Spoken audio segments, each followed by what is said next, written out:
नमस्कार दोस्तों, स्वागत है आप सभी का एक बार फिर से मैक्स वन एजुकेशन में।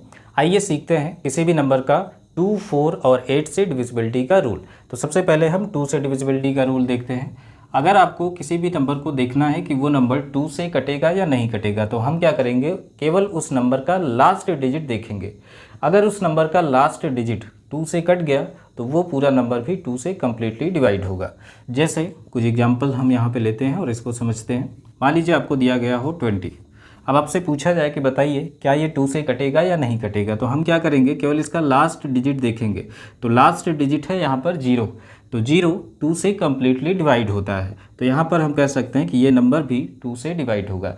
या एक चीज़ ऐसा भी कर सकते हैं आप, अगर किसी नंबर का हमें 2 से डिविजिबिलिटी देखना है तो हम क्या करेंगे, उसका लास्ट डिजिट देखेंगे कि वो लास्ट डिजिट इवन है या नहीं है। अगर वो लास्ट डिजिट इवन यानी सम संख्या है तो वो पूरा नंबर भी 2 से कम्प्लीटली डिवाइड होगा। जैसे यहाँ पर मान लीजिए हमने ले लिया 144। अब आपसे पूछा जाए कि बताइए क्या ये 2 से कटेगा या नहीं कटेगा, तो इसका हम केवल लास्ट डिजिट देखेंगे। तो लास्ट डिजिट यहाँ पे देखिए इवन है। अब चाहे इसको इवन कहिए या आप ऐसा भी कह सकते हैं कि ये 2 से कट जाएगा। तो अगर ये 2 से कट जाएगा तो ये पूरा नंबर भी 2 से कम्प्लीटली डिवाइड होगा। इसी तरीके से मान लीजिए आपको दिया गया हो 1 2 3 4 6। आपसे पूछा जाए कि बताइए क्या ये नंबर 2 से कटेगा या नहीं कटेगा, तो केवल लास्ट डिजिट देखना है हमें। तो लास्ट डिजिट यहाँ पे कितना है, 6। अब 6 2 से कम्प्लीटली डिवाइड होता है, तो इसका मतलब ये पूरा नंबर भी 2 से कम्प्लीटली डिवाइड होगा। इसी तरीके से मैंने यहाँ पे ले लिया 1489220। अब आपसे पूछा जाए कि बताइए क्या ये नंबर 2 से कम्प्लीटली डिवाइड होगा, तो फिर से वही चीज़ है, लास्ट डिजिट देखिए। लास्ट डिजिट कितना है यहाँ पे 0, तो 0 2 से कम्प्लीटली डिवाइड होता ही है। इसका मतलब ये पूरा नंबर भी 2 से डिवाइड होगा। ऐसे ही मान लीजिए हमने ले लिया 1435। अब आपसे पूछा जाए कि बताइए क्या ये नंबर 2 से डिवाइड होगा या नहीं होगा, तो यहाँ पे हम क्या देखेंगे, लास्ट डिजिट। अब लास्ट डिजिट देखिए यहाँ पे 5 है। चूँकि 5 2 से डिवाइड नहीं होता, इसका मतलब ये पूरा नंबर भी 2 से डिवाइड नहीं होगा। तो सिंपल है, किसी भी नंबर का अगर 2 से डिविजिबिलिटी देखना है तो उसका लास्ट डिजिट देखिए। अगर उसका लास्ट डिजिट 2 से कटा तो पूरा नंबर भी 2 से कटेगा, और अगर उसका लास्ट डिजिट 2 से नहीं कटा तो वो नंबर भी 2 से नहीं कटेगा। तो ये तो था 2 से डिविजिबिलिटी। आइए 4 से डिविजिबिलिटी देखते हैं। तो जैसे हम 2 से डिविजिबिलिटी के लिए केवल लास्ट का 1 डिजिट देखते थे, वैसे ही जब हम 4 से डिविजिबिलिटी चेक करेंगे तो 4 से डिविजिबिलिटी चेक करने के लिए हम क्या करते हैं, उस नंबर का लास्ट के 2 डिजिट को चेक करते हैं। जैसे यहाँ पर देख लीजिए, हमने यहाँ पर एग्जाम्पल लिया 1 2 5 8 और 0। आपसे पूछा जाए कि बताइए क्या ये नंबर 4 से कम्प्लीटली डिवाइड होगा या नहीं होगा, तो इसके लिए हम क्या करेंगे, लास्ट का 2 डिजिट लेंगे। अब इसको चेक करेंगे क्या ये नंबर 4 से कटेगा, तो 4 के टेबल में 8 आता है, 4 2 8 और 4 0 0, यानी ये 4 से कम्प्लीटली डिवाइड हो जाएगा। तो चूँकि 80 4 से कम्प्लीटली डिवाइड हो जाता है, इसका मतलब ये पूरा नंबर भी 4 से कम्प्लीटली डिवाइड हो जाएगा। इसी तरीके से मान लीजिए मैं नेक्स्ट एग्जांपल लेता हूँ 1 2 3 और यहाँ पे 5 2, कुछ इस तरीके से। अब आपसे पूछा जाए कि बताइए क्या ये नंबर 4 से कटेगा या नहीं कटेगा, तो हमें क्या करना है, यहाँ पे लास्ट का डिजिट देखना है।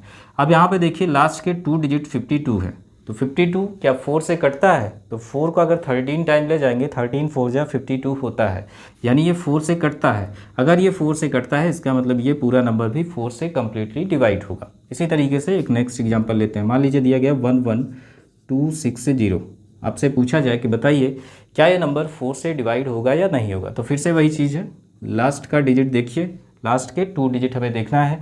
तो यहाँ पे देखिए 60 है, क्या 60 4 से डिवाइड होता है, तो 4 से अगर आप डिवाइड करेंगे तो 15 टाइम में 60 आ जाएगा, 4 15 या 60 होता है, तो यानी ये 4 से कम्प्लीटली डिवाइड होगा। तो अगर ये 4 से कम्प्लीटली डिवाइड हो रहा है, इसका मतलब ये पूरा नंबर भी 4 से कम्प्लीटली डिवाइड हो जाएगा। आइए एक एग्जांपल और देखते हैं। मान लीजिए आपको दिया गया है 1 1 2 3 5 8 और 5, ये कुछ इस तरीके से। अब आपसे पूछा जाए कि बताइए क्या ये नंबर 4 से डिवाइड होगा या नहीं होगा, तो 4 से डिविजिबिलिटी के लिए हमने क्या कहा, लास्ट का 2 डिजिट देखना है।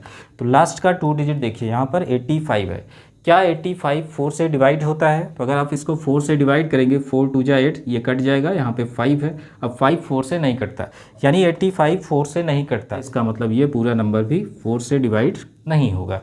तो इस तरीके से हम किसी भी नंबर का अगर 4 से डिविजिबिलिटी चेक करना चाहते हैं तो उसका लास्ट के 2 डिजिट चेक करिए। अगर लास्ट का 2 डिजिट 4 से डिवाइड हो रहा है तो पूरा नंबर भी 4 से डिवाइड हो जाएगा, अदरवाइज़ वो नंबर 4 से डिवाइड नहीं होगा। चलिए अब नेक्स्ट आते हैं डिविजिबिलिटी ऑफ 8, यानी कोई भी नंबर 8 से कटेगा या नहीं कटेगा, इसको कैसे चेक करते हैं। तो यहाँ पे देखिए एक पैटर्न चलता दिखाई दे रहा है। अगर आपको 2 से डिविजिबिलिटी देखना है तो मैं लास्ट का केवल 1 डिजिट देखना है। अगर आपको 4 से डिविजिबिलिटी चेक करना है तो लास्ट के 2 डिजिट चेक करना है। और इसी तरीके से अगर 8 से डिविजिबिलिटी चेक करना है तो इसके लिए हम लास्ट के 3 डिजिट को लेंगे यहाँ पर, और 3 डिजिट को चेक करेंगे क्या वो 8 से डिवाइड हो रहा है या नहीं हो रहा है। अगर लास्ट के 3 डिजिट 8 से डिवाइड हो रहे हैं तो वो नंबर भी 8 से डिवाइड होगा, अदरवाइज वो नंबर भी 8 से डिवाइड नहीं होगा। कुछ एग्जांपल्स के थ्रू इसको समझते हैं। मान लीजिए हमें दिया गया हो 1320। अब आपसे पूछा जाए कि बताइए क्या ये 8 से डिवाइड होगा या नहीं होगा। तो इसके लिए हम क्या करेंगे, इसके लास्ट के 3 डिजिट लेंगे और इसको चेक करेंगे क्या ये 8 से कटेगा या नहीं कटेगा। तो जब आप 8 से कट करेंगे इसको तो 8 4 जा होता है 32, 0 तो कट ही जाएगा। तो ये 8 से कम्प्लीटली डिवाइड हो जा रहा है, इसका मतलब ये पूरा नंबर भी 8 से डिवाइड हो जाएगा। आइए कुछ और एग्जांपल्स लेते हैं। जैसे हमने यहाँ पे ले लिया 2 1 3 4 और यहाँ पर 8, कुछ इस तरीके से। अब आपसे पूछा जाए कि बताइए क्या ये नंबर 8 से डिवाइड होगा या नहीं होगा। तो अब हम क्या करेंगे, इसके लास्ट के 3 डिजिट को लेंगे। अब 3 डिजिट को चेक करेंगे क्या ये 8 से कटेगा या नहीं कटेगा।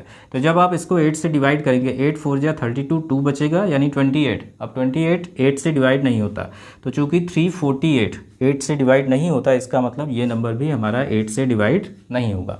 ऐसे ही एक और एग्जांपल लेते हैं। मान लीजिए हमें दिया गया 11532 और यहाँ पर ले दिया गया 4। अब आपसे पूछा जाए कि बताइए क्या ये नंबर 8 से डिवाइड होगा या नहीं होगा। तो फिर से वही चीज़ है, इसके लास्ट के 3 अंक लीजिए। अब इसको चेक करिए क्या ये 8 से डिवाइड होगा या नहीं होगा। तो जब आप इसको 8 से डिवाइड करेंगे 8 4 जा 32, ये कट जाएगा, 4 बच जाएगा, यानी ये 8 से नहीं कटेगा। तो अगर ये 8 से नहीं कटेगा तो ये पूरा नंबर भी 8 से नहीं कटेगा। नेक्स्ट आते हैं, एक और एग्जाम्पल देखते हैं। मान लीजिए आपको दिया गया हो 1 2 3 4 5 6, कुछ इस तरीके से। आपसे पूछा जाए कि बताइए क्या ये नंबर 8 से डिवाइड होगा या नहीं होगा। तो फिर से वही चीज़ है, लास्ट के इसके 3 अंक लीजिए और इसको 8 से डिवाइड करके चेक करिए क्या ये 8 से कटेगा या नहीं कटेगा। तो जब आप इसको 8 से कट करेंगे 8 5 जा होता है 40, 5 बच जाएगा और 56, 8 से बच जा 56, यानी 8 से ये पूरा नंबर कट जाएगा। अगर ये नंबर 8 से कट जा रहा है तो इसका मतलब ये पूरा नंबर भी 8 से कम्प्लीटली डिवाइड होगा। तो ये नंबर हमारा 8 से डिवाइड होगा। तो इस तरीके से हम किसी भी नंबर का 8 से डिविजिबिलिटी चेक कर सकते हैं।